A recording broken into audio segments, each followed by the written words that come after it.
Sweet Melissa, 17, good morning. Good Sunday morning. Cheryl Prince, 52, good morning. Carolyn, lakh. Michelle, Daniel, 90, Sweet Melissa, Clint Parker, Natalia Castillo. Good morning to all of you on this Sunday, this beautiful, magical, magnificent Sunday that we're all so blessed to wake up in. Today is World Baking Day. Today is Sunday Paper Live. Welcome to the Sunday Paper Live. What is the Sunday paper? This is the Sunday paper. I actually print it out because I'm a sucker for things in my hands. Most of the time I read it on my phone. But the Sunday paper is a free digital newspaper that comes to you every Sunday. Its mission is to inspire hearts and minds and move humanity forward one person at a time. Its mission is to highlight the voices of architects of change. Those are people who see challenges, imagine something different, and go out and do it. They're people who have inspiring voices, optimistic, motivating. So the whole paper is designed to bring you news that is informing and inspiring. It's all designed to make you feel good. It's all designed to make you smart, inspire you, the whole thing. So, and we started doing Sunday Paper Live during this stay-at-home period, and many of you had asked me for it before, and I just kind of didn't have time to do it. I was traveling so much, but I actually had time to do it now. And the response has been wonderful. So we're going to continue at it. So I want to thank you all for getting up with me on a Sunday. I think for the East Coasters, you're in the brunch time, right? You're in the brunch time period. And today I'm really excited because we have Christina Tosi, who started the Milk Bar. She's an award-winning pastry chef. We have her on World Baking Day. And she actually, the Milk Bar is my daughter Christina's favorite place on earth. So I'm super excited about her, super excited that we're going to be talking with Marlo Thomas and Phil Donahue. This piece of hair is driving me crazy. A little bit later on about what makes marriage last, about love. And they've been married, this Thursday it'll be 40 years. 40 years. 40 years. So I think there's a lot we can learn from them. There's a lot we can learn from Christina. Every Sunday I start out the Sunday paper writing about what I've been thinking. And this Sunday I wrote about a question that somebody asked me when I was out walking. And the question is, what are your 3 wishes for the world right now? For the country, for the world, for your community? And the question, the man who asked me said, they don't even have to be possible. It's not like you have to achieve them by the end of the week, but what are your 3 wishes? So I posed that question back to you to think about what your 3 wishes are for our world right now, for our country, for you, for your family. What are your 3 wishes? And they can be wishes that you can turn into reality. They can be wishes for our larger world. But it's an interesting thing to talk about at your kitchen table. It's an interesting thing for you to think about. It might just start a whole new conversation with yourself, or it might start an interesting conversation with somebody that you love. So that's what I'm writing about. And I always start with a quote. And today, the quote in the Sunday paper is from Louisa May Alcott, and it says, "We all have the power to make wishes come true, as long as we keep believing." We all have the power to make wishes come true, as long as we keep believing. Think about that. We all have the power to make wishes come true. Our wishes. They can be wishes for our family. They can be wishes that we have for ourselves. They can be wishes that we have for our larger world. And I've learned in my lifetime that when those wishes are kind of bigger than ourselves, when they kind of help other people, they make us feel really validated, hopeful, grounded, and good. And so think about your wishes today. Think about that quote. We all have the power to make wishes come true as long as we keep believing. And this is a good time to get back in touch with your believing, to get back in touch with your hope, to get back in touch with your optimism. And I love also in the Sunday paper today, Martha Beck writes about resilience and how to develop resilience. Marissa Peer talks about how to accomplish your goals in lockdown. That is really good. Carolyn Mice, wow, how to find an opportunity in a crisis. She is such a beautiful writer. All of these people actually are such great writers, and they're so inspiring, and they're so uplifting, and they're so practical. So all of them are really extraordinary. Marissa Peer is going to be on Home Together with Patrick and I tomorrow, and I love her.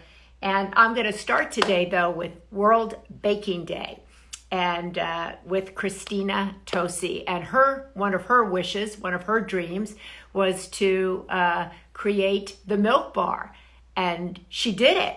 And I've been in it, and so she's also an award-winning pastry chef, but she's also a small business owner. And I thought it would be really great to talk to somebody who on this day is renowned for their craft, but is also a small business owner, so understands about employing people, about the decisions about to open, to not open, and also someone who's been bringing joy through her Instagram videos. Every day I've been watching her. I watched her with her mom, and since I'm not a good cook, but I do love to bake, I thought this would also be really great for me. So now I'm gonna let her. I hope she's requested. There she is. Oh my goodness. My daughter wanted to come and be a part of this. So it's so exciting. Hi. Hi, Maria. How are you? I'm wonderful. How are you? I'm doing really well. Thank you. Also, you're so sweet. Thank you for the kind words. It's so true. I've been watching you with your dog, doing your baking videos. I watched you with your mom. Doing on Mother's Day, you did the Sunday, and it was so inspiring. And as I said, my daughter Christina introduced me to the Milk Bar, and every time I'd come to New York, I'd go in and buy some things and bring them back. And then she's like, "Mom, you do know that you can get them now in LA." I was like, "Oh, okay." But so I'm so happy that you're here. You have a recipe in the Sunday paper today about cookies, which you're going to help with. So before we get to that, Christina, on World Baking Day, I know you're also a small business owner. You're an employer. What's it like for you now? What's it been like, and what's it like for you on this day? Man, it's a fight, and it's a fight that I'm here for. I mean, I don't think that you start a small business without a great deal of grit, without a great deal of passion, and without the acknowledgement that no one does it alone, that it might be your dream, but that dream is not a reality without the people that believe in you and show up and are really the heroes of making your business happen every day. And so, I mean, I think every single day about, like, I'm stuck in this, like, how do you say thank you and how do you say great job? And those are like the things that are the stickiest to me right now. But Maria, it's sort of like one day at a time, one step at a time. You got to wake up, you got to stay positive, you got to be flexible. Yeah. And it's not that different. I mean, the circumstances are very different right now, but it's not a different mentality than what it's taken me over the past 11 years to build Milk Bar into what it is. If anything, I think it just is a reminder that when I show up, I have to show up with the utmost, like, care and humanity and heart, and to vocalize these things every single moment, because doing it from afar, you know, so much doesn't translate when you're on a call or what have you, but it's definitely the challenge of my lifetime. Well, you say it's the challenge of your lifetime. I love what you said, that nobody starts a small business. Nobody makes a wish into a reality or a dream without grit, without discipline, without optimism. But you say it's the challenge of a lifetime. Is it the challenge to keep them going? Is it a challenge to employ all the people that have helped you? What's the challenge of a lifetime? The challenge of a lifetime is about finding a balance between all of these different topics, right? Like, Yeah. what comes first? Well, our team comes first because Milk Bar is nothing without the people behind it. But finding the balance of putting them first doesn't necessarily mean keeping every single one of them employed right this second. One, because some of them are not comfortable coming to work for the few stores that are open for pickup and delivery. Some of them are not comfortable coming to work in our kitchens because they have families whose health and well-being they're thinking about, or they have their responsibilities have shifted either because their kids can't go to school. So it's about understanding what showing up for the team first means. And sometimes it's personal to them. And then sometimes from a business standpoint, it is, what is the safest, best way to keep this business going? Because if all I'm doing is employing my team with a paycheck, but there is no work behind it, then I am not giving them a long-term safety and security. I am not giving them something that is a job that they can depend on and be passionate about for the long term. And so a lot of it is balancing that sense of humanity with a short-term and long-term perspective, and while also celebrating them because they're showing up to make layer cakes and cookies and pies that we're sending to healthcare professionals, to people that are shut-in celebrating birthdays and graduations and anniversaries, and people that are trying to stay really positive from afar right now, and balancing the care for the team and the care for how the team shows up in the world and their work shows up in the world. And it's kind of like, I sort of say it's like trying to double dutch with 5 different jump ropes. You know, like it's a tangled mess and you're constantly like getting caught in it. And you got to just say, okay, here we go. Let's untangle it and let's get back in and let's figure it out. But it's short-term and long-term thinking. Yeah, there's so many people are going smart thinking, smart. So many, I have a lot of friends who have small businesses, and they've done everything from furlough people to cut salaries to go in and try to, kind of keep it afloat themselves. What's your best advice to that small business owner out there who might have a restaurant, a retail shop, a bakery? So many people have started bakeries in the last 10 years following you, and they're just sitting there going like, I don't know what to do. I think you have to balance your passion for your business with the business realities, and you're going to find out what that is when you look at your P&L. You have to be nimble and flexible and try a few different things on for size, because what we're seeing in our business is that every day there's a little bit of a change. Every day, maybe someone wants to send a cake across the country, more or less.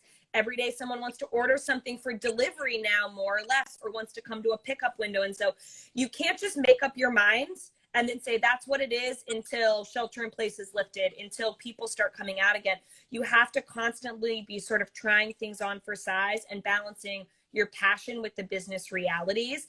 And it is a 24/7 job right now. You have to be reaching out to the people in your industry. You have to be very well read about what's going on, because like all good entrepreneurs, like no one's going to give you all the answers. And so you have to follow your instinct and your gut, but you have to follow that up with data.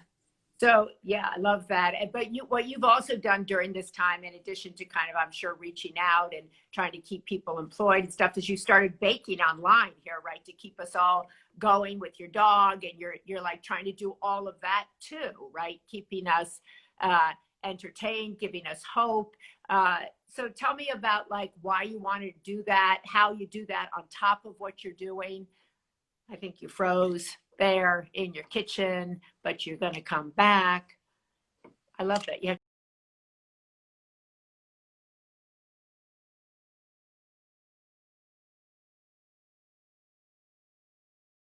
that, but Christina, Tosi left. Okay, well, Christina, Tosi has got to come back.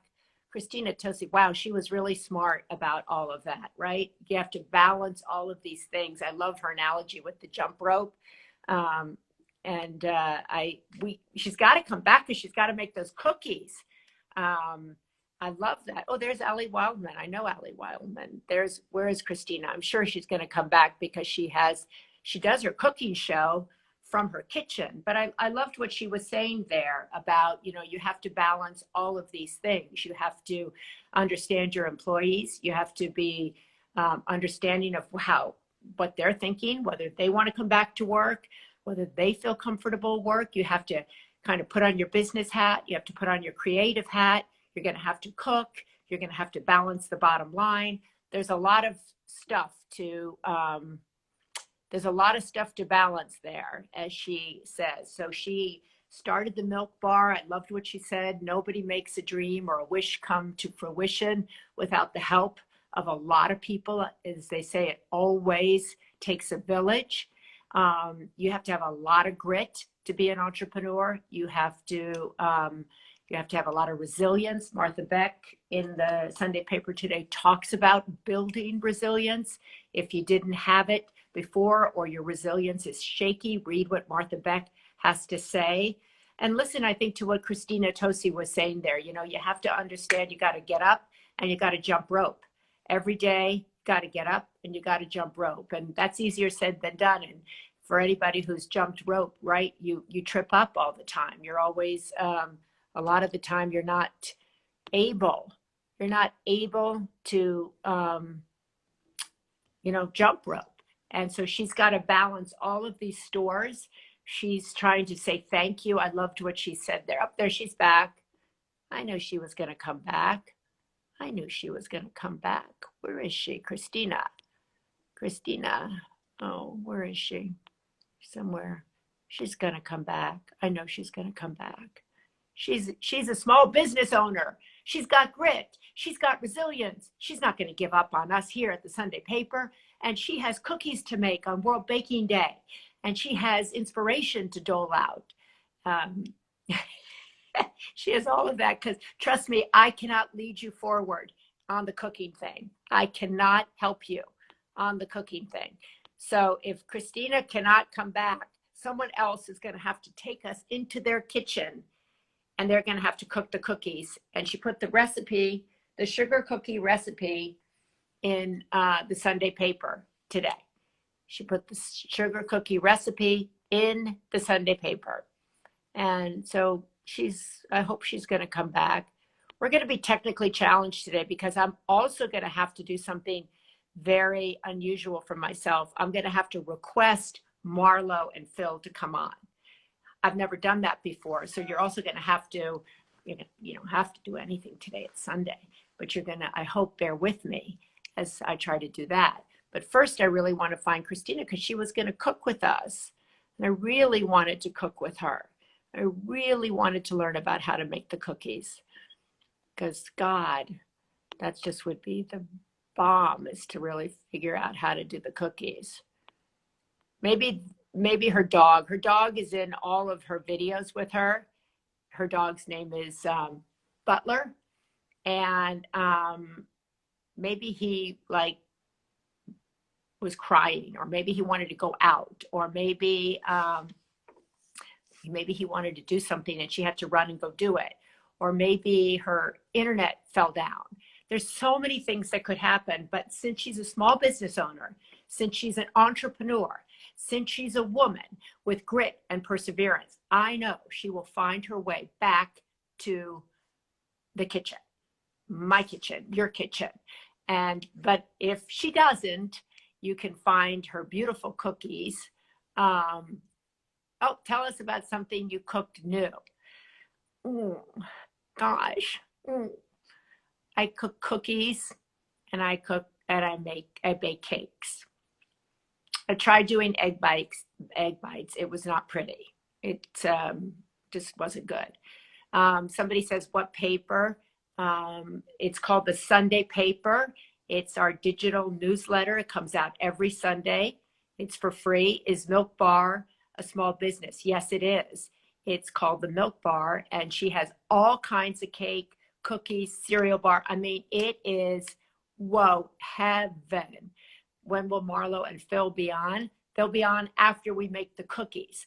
But if we don't make the cookies, they might be on a little bit earlier, or you're going to have to sit here and listen to me talk. No, you don't have to listen to me talk. But I did say you can find Christina's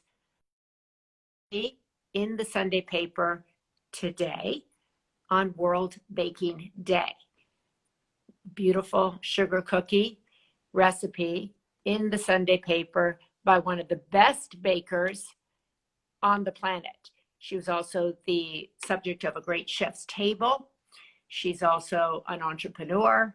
She's also doing cooking classes and cooking displays all the time on her Instagram. So you can see that.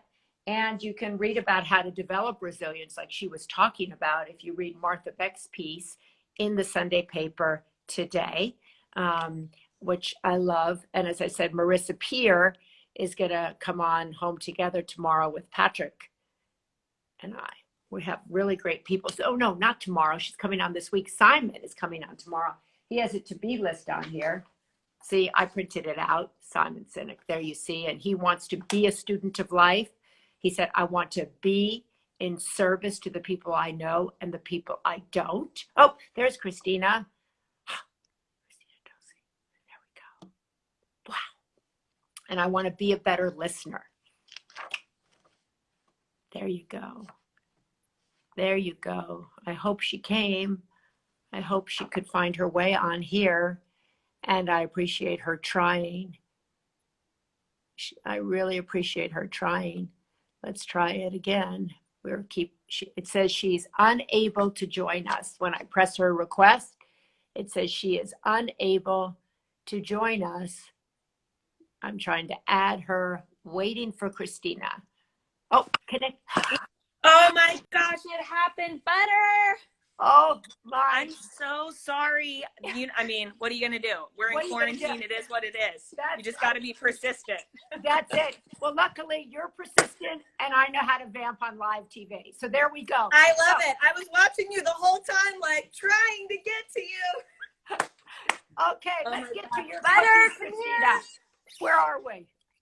Oh my gosh. Okay, I am trying to get a special guest here for you who's like my number one cookie fan. Butter, come. There you go. She's very hilarious and finicky. Okay, here we go. Butter. Butter. Maybe not. She is like my number one sous chef in the kitchen at home. I see her all the time on your videos. I see her there and you talk to her. So it's great to have like a sidekick. My dog went to spend the night last night with my daughter. So I have nobody here to talk to today. Isn't it funny that a dog can do that for you? Wow. You know, so many people I know who are home alone, who have dogs, feel like they're not home alone, right? They have somebody to care for. They have a companion. And so obviously dogs, animals bring us so much joy. But I love watching you talk to your dog in the middle of your video. So tell us about, this is one thing I actually can make, Christina. I'm excited because I'm a huge cookie fan. I'm not supposed to eat cookies, but I eat them all the time. So I love that you're making them. This is easy, right? It's so simple. So this is the recipe that was my first recipe when I started Bake Club almost 60 days ago. It's one of my favorite recipes. It's a family recipe, so I call it a hand-me-down. It's a recipe that my grandma used to make, and she handed it down to me. You know, like hand-me-downs get a bad rap for clothes when you're a kid, but it's like, it is the recipe that fuels me anytime, and it's perfect for novice bakers, for people that are baking with little kids or with friends. It kind of sort of like inspires a party, and it's really fun if you're sort of decorative or if you're not sure about things. There's a lot of different places you can go. They're cutout cookies. Right. And then there's glazes that you can make with anything in your fridge to sort of give them color and flavor and imagination. So it's kind of like arts and crafts meets baking. This is it. This is it. And it's perfect for a Sunday. It's perfect to celebrate cookies with and around, because every single person's cutout cookie looks different. And I love that, because that's just a celebration of what we are as people. We're all different. Yes. We all have something unique and individual and quirky. And what I love about this, Christina, you can start, is that you were saying at the very beginning about you were trying to figure out every day about how to say thank you. Yeah. And making cookies and dropping them at a neighbor's, or making cookies and giving them to somebody, is such a great way of saying thank you. People are so excited. Oh, there we are. I got her. Butter. So this is Butter. She's 6 months old. She also brings neighbors a lot of joy, people on the streets. She's having a very exciting Sunday today, and she does not want to spend time with me in the kitchen. There you go. Well, I do. So that's good. I'm glad she does it. I do. But I think that's a great way. So sweet. while you cook, Christina, you've also been saying, I know, thank you with a lot of your baked products to healthcare workers. Yes. Yes.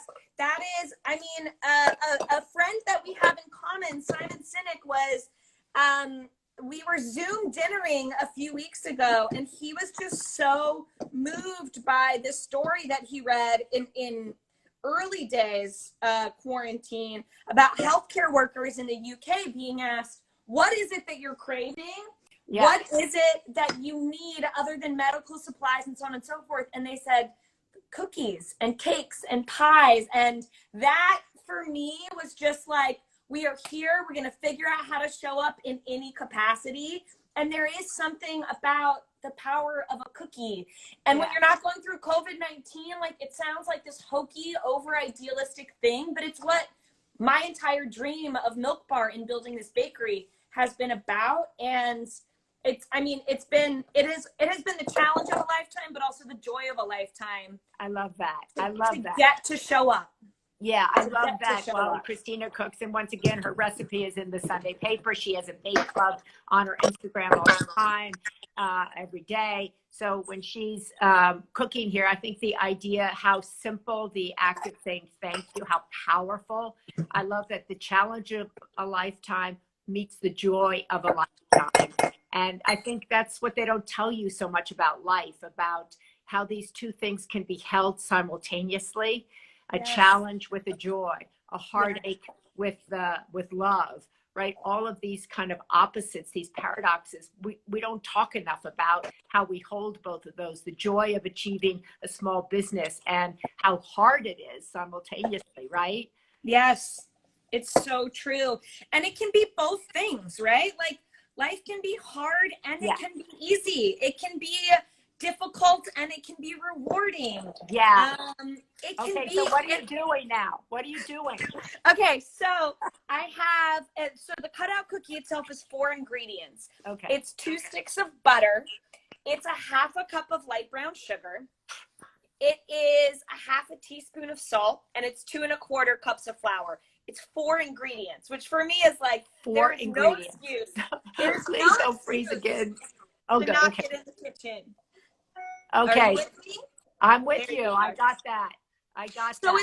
So you take room temperature butter and you mix it together with light brown sugar, flour, and salt.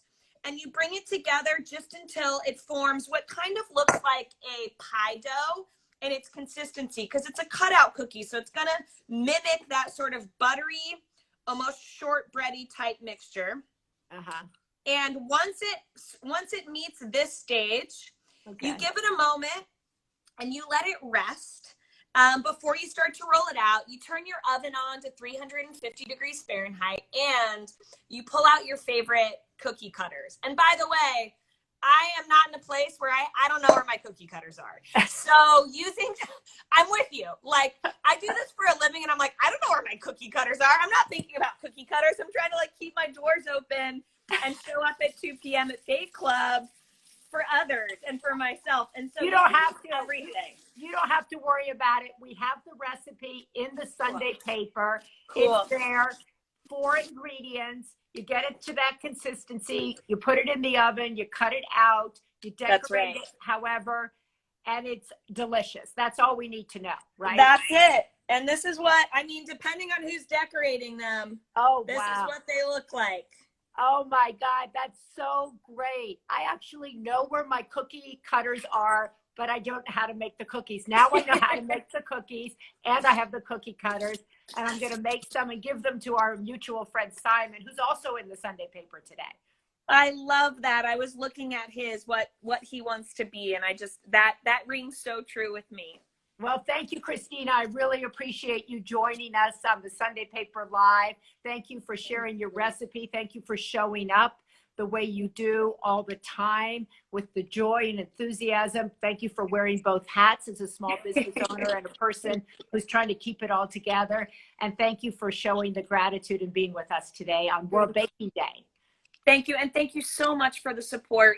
It means the world. And I share all those thank yous with all of the other small business owners, restaurateurs, bakers, and so on.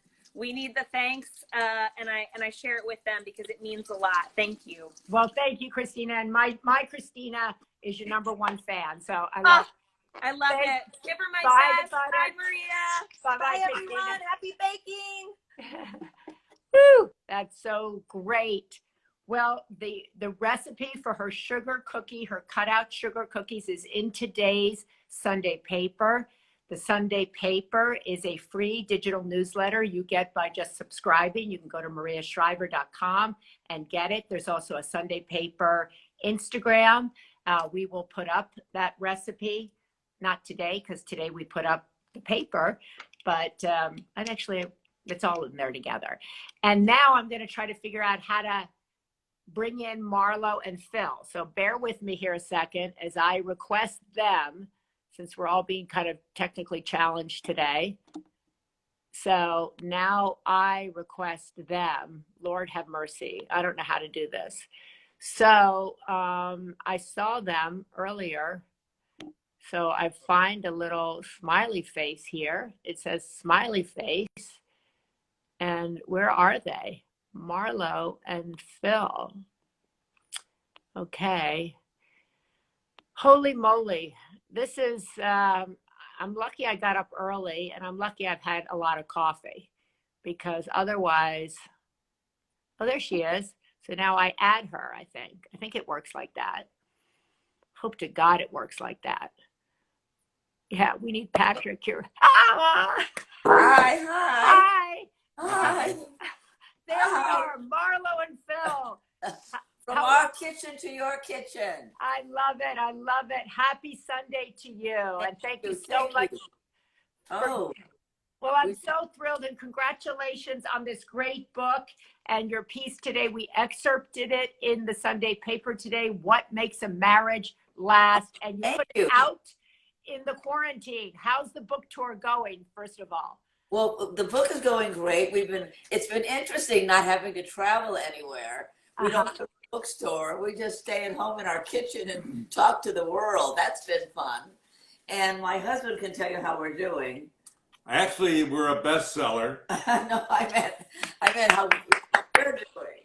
Well, you're a bestseller as a couple. You're bestsellers individually. And I think what you're doing is also selling really great advice. I love, Marlo, you said there's not one thing that makes a marriage last. There's a million different things. And this is not a how-to book. It's a what book. What does that mean exactly? Well, because if it was a how-to book, it could be a pamphlet, right? How to be nice to each other, make his favorite eggs, that kind of stuff. But this is really like what? What did you all do when this happened? Kira Sedgwick said something really concise, which I love. She said, you have to go into marriage with no plan B. That's it. Don't look for an escape route, no matter what happens. Jamie Lee Curtis talked about her drug addiction, and David Burke talked about his alcoholism. And there's everything you can imagine. There's the illness of Michael J. Fox, which is a lifelong event. There's infidelity. There's a kid who's very sick his whole life, like Al Hunt and Judy Woodruff. Kira and Kevin lost all their money, 30 years of savings to Bernie Madoff. So these things happen in people's lives, and some people run for the exit. And I think if you're looking for something easy, you won't find it in marriage. It's just not going to be there. And I love Peter Herman, who's Mariska Hargitay's husband. He's a very bright guy, very thoughtful guy. And he said, people get married to have the other person make you happy. He said, and that isn't going to work. He said, happiness is going to come from what you build together.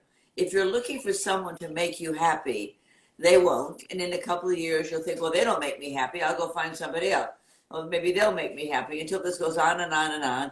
And you'll never find that person to make you happy, because it's what you build together. And it's a lot more complicated to bust a marriage than it is to save it. Yeah. Go ahead. Go ahead. No, I think you said also in the book that you guys had a kind of ironclad rule that you would never work together. You wouldn't work together on a project, and you broke it for this. Why? Well, first of all, we didn't want to do it. You talk, sweetheart. I'm always intimidated. He's the great interviewer, but he doesn't like to be interviewed, right? Yeah, well, he is a great interviewer. I can We attest could to have that. you on our Instagram. He'd have a good time. But I'm going to make you answer this one. Why did we? Okay, Phil, speak. Well, we're both A personalities, That's one thing. and we're both very accustomed to running our own show. Marlo wrote the checks for people who worked for her on That Girl. And I didn't write the checks, but But you ran everything else. I certainly did. I was spoiled and had a lot of very talented people supporting me. So, But we were afraid we'd butt heads, and but because it was our 40th anniversary, we wanted to do something special. And for all the time we've been married, people have been asking us, how has your marriage lasted? What have you done? What's the secret? And we've always said, we don't know. We're not experts. We're not psychologists. We're lucky. We don't know why it's working. But then when we were celebrating our 39th, we thought it would be fun to go out and talk to a lot of people who've been married a while and find out, what is it? What is the glue that makes people stay together? And one of the things I think it is that Judy Viorst, the wonderful children's writer, she said, no matter how hard you try, he's never going to be you, and you're never going to be him. So let's start with that, and then start accommodating what he's different about, and we are so different, as you can see, But what is you said that people always ask you, what is the secret? And I know you're actually celebrating your 40th anniversary this coming week. What is, do you think, the thing that has held you together for 40 years? I think a trust that is not just about will we or not betray each other. It's will we have each other's best interest at heart. back. Yeah, will you have my back when I really need it, even if it inconveniences you? And that was something that in 1991, shortly after my father had died, I was offered the national tour of 6 Degrees of Separation, which is a perfect part for me. And it was being done by Lincoln Center, and Jerry Sachs, the original director, was going to be directing it. But it was an 8-month tour, which would be very trying on our marriage. So as much as I wanted to do it, I was a little afraid of what it would do to us. So I went to Phil and I said, tell me the truth. Do you think we'll make this with you working all week and me working, us getting back and forth to each other? And he said to me, if I needed this as much as you do, I'd do it. Now that was going to inconvenience him. He was going to have to travel a lot. He was going to have to be alone a lot. And when he said that, I thought, I can trust this man with my head. Trusting him with my head is almost more important than anything I can think of. Well, you trusted him also with your heart. Phil, I think it's also interesting. So many people, you came into this marriage with children, right? And I think there's so many people who've had a divorce or have separated, who have hopes that they'll find their 40 year on their second time or go around. And they struggle with the idea of a blended family. They struggle with, should I try again? How do I give my heart over a second time? What's your advice on that? Well, first of all, I think the first thing is to respect the other person's children. And that's not easy because they're not your children. Right. But you have taken you've taken them under your wing. Right. And in our case, 4 boys living in Winnetka, they liked it when Marlo came. One of, who was it, Kevin? Michael said, well, we like it when you're here, Marlo. Dad doesn't have as many spazzes. But Phil also made it very clear from the beginning, as I did, I'm not your mom. You have a mom who's alive. I'm not your parent. I'm here to be a cheerleader, but we will be a decision-making entity.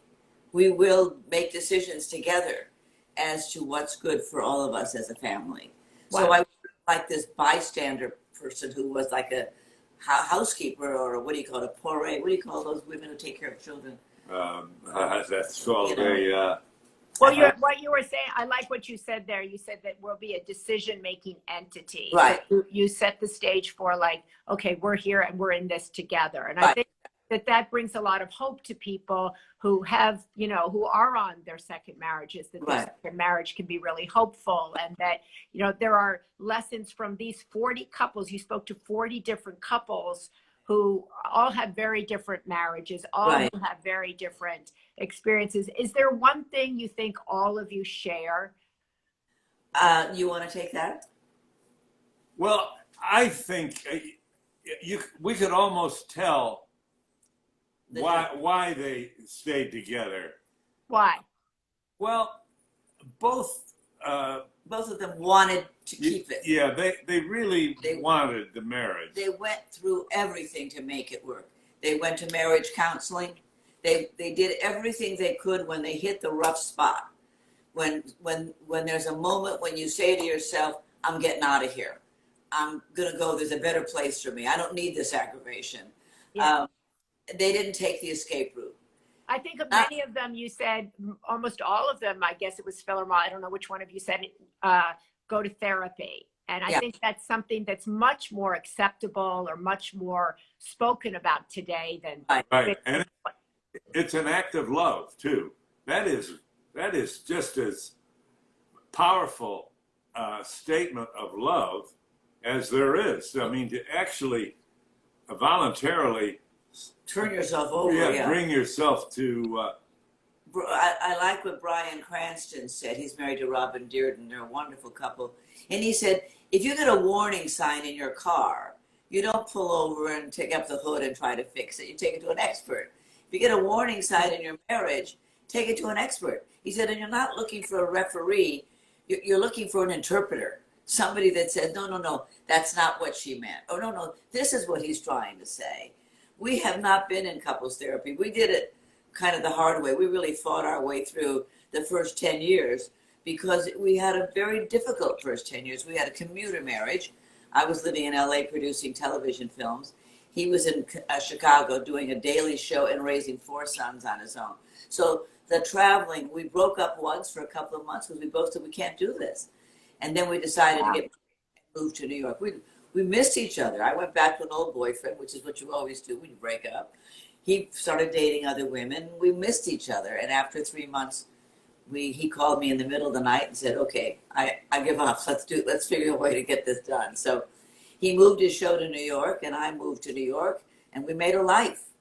So he made a big concession. Phil, that was a huge decision to move. You had this incredibly successful, legendary show, for those of you who don't know, and you picked it up and said, I'm moving for this woman. Yes, that is true. She appreciated it. Now, I was lucky in that the company was all for me moving to New York. We started in Dayton, Ohio. There's not the crossroads of the world. And I also left my family and my home. I sold my home. I grew up in LA, went all through school at Marymount, went to USC, did my That Girl show. I mean, my whole life was there. We came to New York. I had a couple of friends here, but we made a life. We didn't have a life here. So it was kind of scary for both of us. But I don't think he moved for me so much. I know this sounds... He said he moved for you, Marlo. No, but I think he moved for us. We couldn't have a life any other way. I mean, that's really the truth of it. I made him happy. He made me happy. The only way we could put it together was to live in the same city. Well, we're very lucky to have even had the option. Right, exactly. I mean, most people don't. Right, and he brought his producers with him. The company, Multimedia, moved everybody that wanted to come to New York. So they were thrilled. They thought, I was like the fairy godmother. I brought everybody together. So listen, you guys have been married 40 years. You go around, you spend the year talking to all these couples. This book comes down while you're in quarantine. Have you learned anything new about each other by being in quarantine together that you wish you'd put in the book? Well, I have to drag him from the news. I have to do the dance of the 7 veils to get him not to watch the news all day long. That's for sure. I lure him with smells of popcorn so we can watch a movie on television. He's into movies. He's into I'm news. watching cable news. I can watch the news for an hour, and again, you know it's going to be the same news every hour. Yeah, that's So, true. what have you learned about me? Well, I've learned that I'm married to a water bug. I mean, Water bug? a water bug, yeah. She can. Well, did you ever watch a water bug? I'm They not make sure. Oh, Help me here. They make a right turn and a left turn. I mean, it's fabulous. I mean, we should all have this ability. They're just fabulous. They can do 9 things at once. And that's pretty much Marlo. I mean, she can too. She's on the phone. She's got something going on the stove. And then the other phone rings. And I'm watching this. But you know what's funny? But I love that. I love that because I think I haven't heard a water bug, but I'm like that. My brothers always said, you're a monkey brain, but you celebrate who she is. You celebrate something that might otherwise be Right. like Yeah. crazy making. I'm impressed by it very much. But you said the other day, I'm just glad I'm one of the things you're juggling. That's what he said to Yeah. me. So Yeah. I'm glad I'm one of the things you're juggling. But the funny thing about being in quarantine is we have this housekeeper for 30 years that we love and who takes care of us like a mama. She's not here, and we're cooking ourselves. And we've really never done that before, you know. And we've never eaten 3 meals a day together except if we're on vacation. And I've never done the laundry. And he's before. done the laundry, which he's never done. Tell Maria, I want her to know what you did. I did not know which appliance was the dryer and which was the washer. Now that's. Well, they both have the same round window. Yeah, So but don't tell anybody else that. Just tell it to me, and I won't tell anybody that. But I feel you. I feel you. And I still haven't figured out colors. No. You know, I'm wearing pink underwear now. But I'll tell you, it's- what I think is good, and you asked a good question, and I hope we answered it, is that there really are 40 different secrets because every single couple had to get over the hump of their own challenge, and sometimes more than 1, 2, 3, 4 challenges. And each way that they did it, by bonding together, by giving away certain things that they really didn't need, that they were hanging on to, that we had that kind of power struggle. When we got married, I was very independent. I never wanted to be married. And I was very concerned about being dominated because my father and all of his brothers were these Lebanese. My father was one of 9 Lebanese boys. And I saw all these marriages where the men ran the show, and I thought, I can't do that. So I was always looking for where he was trying to dominate me. He had a very bossy mother, so he was always looking for where I was trying to boss him. So we had, a power struggle going, I would say, for 10 years, until we kindly and finally looked at each other and said, what's this about? And we don't have wars anymore. Tell them what James Carville said. That's a great piece of it. Carville said, when you find yourself going around and around and around on an issue that's tomorrow you're going to realize is not important. When you find yourself doing that, kick that can down the road. I like that. Yeah, we did too. We've been using it. Every now and then we'll be getting into one of those stupid fights where you didn't know, you said you would, but you didn't, but you couldn't, but all that. And at one point he said to me just a couple of weeks ago, let's just kick this can down the road. And it was so liberating. It really was. And Carville said, behind every marriage, there's this long line of cans that have been kicked. And if you can't do that, if you can't step around it and step over it and say, oh, the hell with it, it's not that important. If you can't do that, then you're going to be left in this struggle forever, which we were for many, many years. I love that. I think, there's both of you have done so much independently. Marlo, several people on here, thank you so much for your work with St. Jude's. You wrote books before you met Phil. Phil had the #1 talk show in the nation. Both of you kind of independent entities that came together and have created this us. Do you think your us will be your legacy, or is your legacy? Oh, Maria, I don't know. I mean, you with all the great legacies in your life, how do we know anything?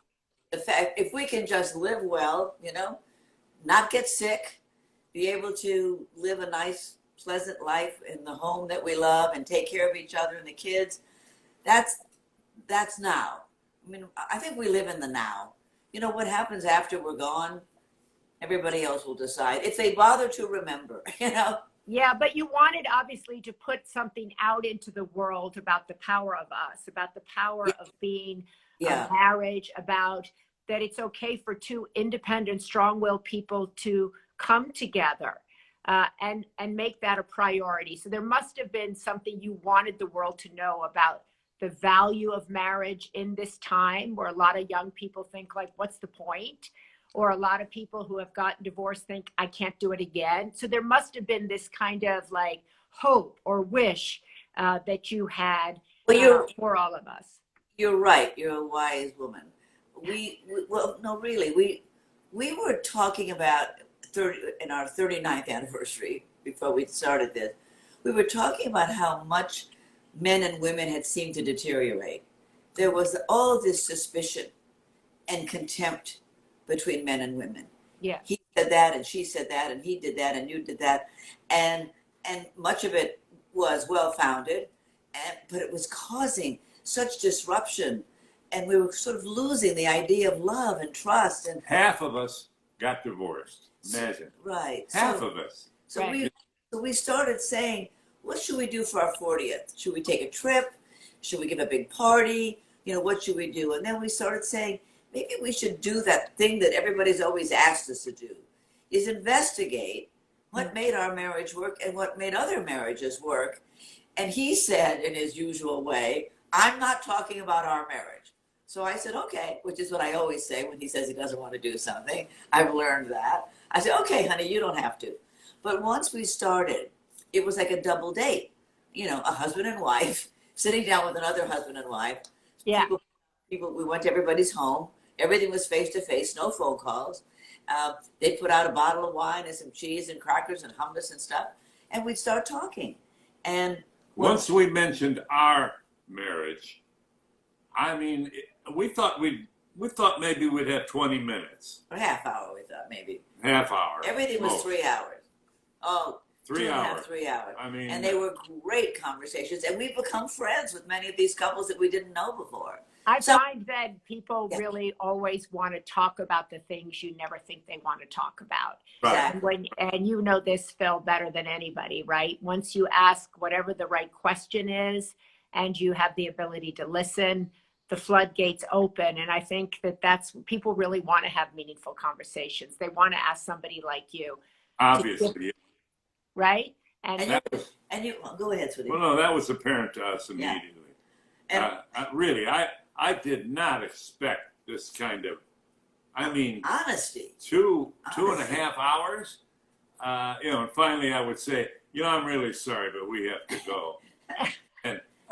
And you know, a lot of people have asked us, well, did you see any difference between black, white, and brown marriages, or same-sex or opposite-sex marriages, or different faith? You know, we have Christians and Jews and Baptists and Muslim and everybody, and there is no difference.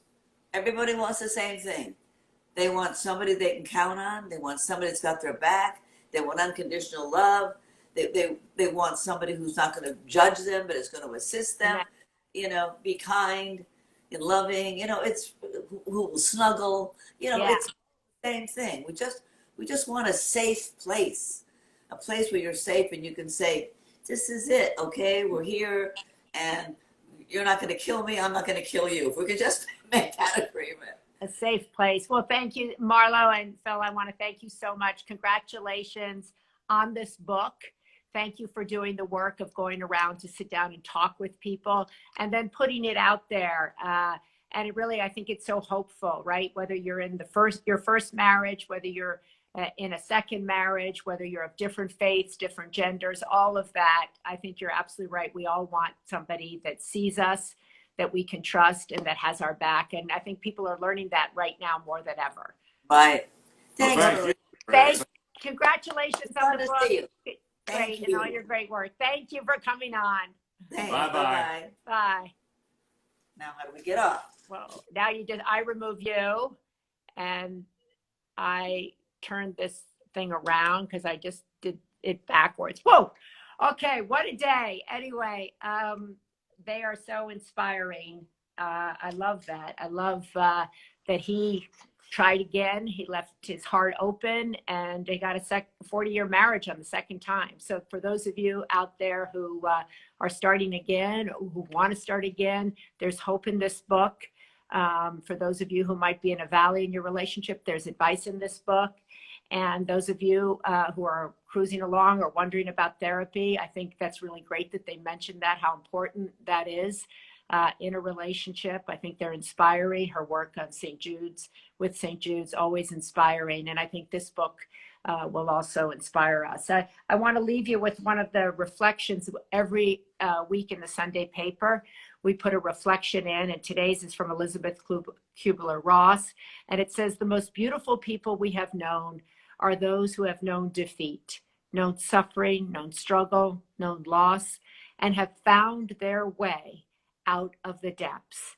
These persons have an appreciation, a sensitivity, and an understanding of life that fills them with compassion, gentleness, and a deep, loving concern.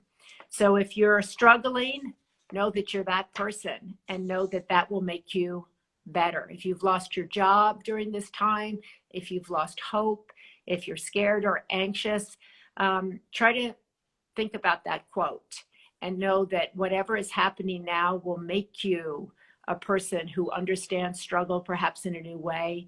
It might make you a different kind of a person, but no doubt it will make you a more empathetic, loving, compassionate person. So I wish for all of you a beautiful Sunday, a beautiful baking day.